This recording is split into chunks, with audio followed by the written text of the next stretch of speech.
અત્યારે અમે ઘરે જઈએ છીએ અને રીટેક લેવા માટે. રીટેક જ કહેવાય ને? હા, રીટેક. કેમ છે? મજા. તમારે કેમ છે બધે? અમારે તો બહુ મજા છે. તમે આવ્યા તો વધારે મજા. આમાં તો હું નેલ પેન્ટ કરી દઈશ. ક્યાં છે? ગુડ મોર્નિંગ, કેમ છો બધા? મજામાં? તો સ્વાગત છે એક નવા બ્લોગ વિડીયોની અંદર. અને ઉઠી ગયા છીએ, મોઢું ધોયું છે ખાલી.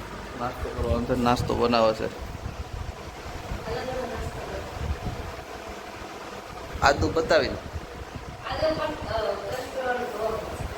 તો ભાઈ એક વસ્તુ બતાવો તમને. હું ઇન્સ્ટામાં રીલ જોતો હતો ને તો એક રીલ આવી બતાવું તમને. પેલા તમે રીલ જોઈ લો.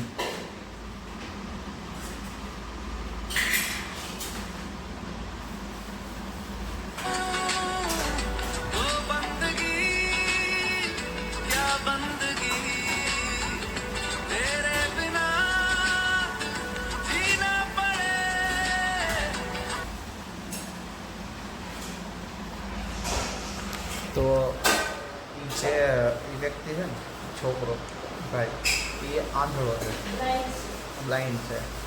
તો એ કામ કરે. એ કાલ રાતના મારા મેં વિડીયો જોઉં છું. એ એનો દોસ્તાર છે, એ ક્યાંક મહારાષ્ટ્રમાં રહે છે, કેરી ઉતારે છે, પછી મોસંબી એવું બધું કામ કરે છે. બોકેટ આવે ને એ ઉપાડે છે. એ એનો દોસ્તાર બે ભેગા જ હોય છે. બે બોક્સ હોય છે, ખાલી ખંભાત રાખીને કામ કરે છે. કાલનો વિડીયો ઘણા વિડીયો મળી જાય. તો મેં અત્યારે વાગે છે 3 અને ઉપર બેઠા હતા, એક વિડીયો શૂટ કરવા આવ્યા તો કોમેડી. તો કંઈક મેકઅપમાં મિક્સ કરીને કંઈક અલગ યુનિક કલર બનાવે છે. કયા કયા કલર મિક્સ કર્યા છે? શેડ બનાવું છે. એક ઓલું આવડો કલર છે કેવો, એક આ ને એક આ બે મિક્સ કરી કંઈક બનાવ્યું. કલર કેવો બની ગયો બતાવી દો. ગાઈઝ અત્યારે 11 વાગ્યા છે અને હું બસ આ વાસણ બધા ચડાવું છું હવે ધીમે ધીમે. અને બીજા બધા મોટા મોટા વાસણ જે બહાર છે સુકાય છે. અને સૂકી ભાજી બનાવવાની છે. મમ્મીને બીજનો ઉપવાસ છે તો બટેટા બાફવા મૂક્યા છે. અને કાંઈ નહીં, બસ આ બધું ચડાવી દો મસ્ત સામે.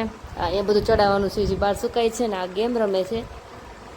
તો કાંઈ નહીં, હાલો મળીએ થોડી વાર. માજુ નાઈ નથી, ફ્રેશ થવાનું બાકી છે. કામ બામ કરીને પછી ફ્રેશ થાઈશ. તો હાલો મળીએ The next day. તો ગુડ મોર્નિંગ ગાઈઝ, કેમ છો બધા? મજામાં? તો સ્વાગત છે તમારું મારા નવા બ્લોગમાં. તો અત્યારે હવે 9:30 જેવું થઈ ગયું છે. નાઈ ધોઈને ફ્રેશ થઈ ગઈ છું, નીચે જાઉં છું. અને આજ મેં સાડી પહેરી છે, પણ ખબર એમ મન થયું સાડી પહેરવાનું, પહેરી લીધી છે. થોડી ઘણી આવડે છે એ પહેરીશ, બાકી મમ્મી પહેરાવી દેશે હમણાં. સમજો કેટલા ઢોર છે અહીંયા અમારે.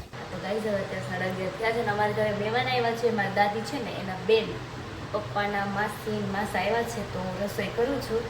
તો બસ શાક બની ગયું છે, ભાત બની ગયા છે, બધું બની ગયું છે, દાળ બની ગઈ છે. બસ હવે રોટલી કરવાની છે તો રોટલી કરું છું. તો કાંઈ નહીં, હાલો મળીએ હવે નિરાતે થોડી વારમાં ઘરે. તો ગાઈઝ હવે અત્યારે 2 વાગી ગયા છે ને અમે તો આરામ કરતા હતા. મહેમાન આવી ગયા છે. કેમ છે? મજા. તમારે કેમ છે બધે? અમારે તો બહુ મજા છે. તમે આવ્યા તો વધારે મજા. મજા છે, પણ અમે દાઢી કરી ની મજા છે. અમે ત્રીજા ગાવાના જોઈએ. કેમ છે સંજયભાઈ?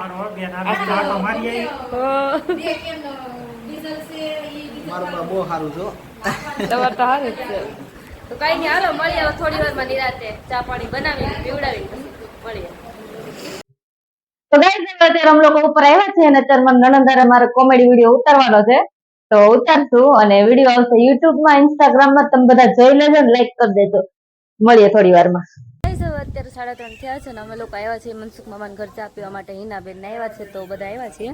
આમ લાડી છે ને મેં એવું કરે શું છે?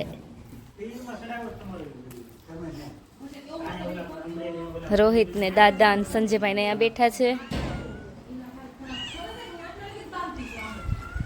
અને હિનાબેન ને બધા અંદર છે. ને ગીતા માસી અહીંયા ચા બનાવે છે. મનસુખ મામા ઘરે નથી. કિશું કરી દઈશ. મોનિકા બેન જે હોય ને દાદીની દીકરી, એને કહેજો કે દાદી પાસે વેલા વેલા પૂગી જાય. દાદી મોનિકા દાદી બહુ વાલા છે. દાદી બસ જો ચા પાણી પીશું, થોડી વાર બેઠશું, પછી ઘરે જાશું. અમે વિડીયો ઉતાર્યો છે પણ એમાં વોઇસ પ્રોબ્લેમ છે એટલે પરિવારમાં નણંદને કષ્ટી આપવાની છે મારે. અત્યારે અમે ઘરે જઈએ છીએ અને રીટેક લેવા માટે. રીટેક જ કહેવાય ને? હા, રીટેક લેવાના. ઉપર આવ્યા છીએ અને બસ વાતાવરણ જોવે છે બધાય વાદળા ને બધું મસ્ત થઈ ગયું છે ઠંડો પવન આવે છે મસ્ત પવન આવશે કા હં. આઈ નાખી વઈ ગઈ સ્લેબ જોવા જાય બાજુવાળા સ્લેબ ભર્યો છે ને તો ના ના વાય ઊભું પણ મને હાલવા જ દો એ નહીં હમાઈ કોઈ ગઈ ધરા હું જાઉં છું અંદર અને ફરીથી વિડીયો લેવાનો છે તો એનું બધું સેટઅપ કરવું પડશે લાઇટિંગ બરાબર નથી આવતું લાઇટ મસ્ત આવી જોઈએ બસ બીજું કાંઈ નહીં તો ગાઈઝ હવે અત્યારે 6:30 જેવું થઈ ગયું છે ને 7 વાગવાની તૈયારી છે અને હિનાબેન ને એ લોકો જતા રહ્યા હતા 5 વાગ્યા આસપાસ ને અત્યારે હું રસોઈ કરવાની તૈયારી કરું છું તો લસણ ખોલું છું કાંઈ નહીં બસ આજ માટે એટલું જો તમને અમારા બ્લોગ ગમતા હોય તો લાઈક કરજો શેર કરજો અને સબસ્ક્રાઈબ કરવાનું ભૂલતા નહીં બાય.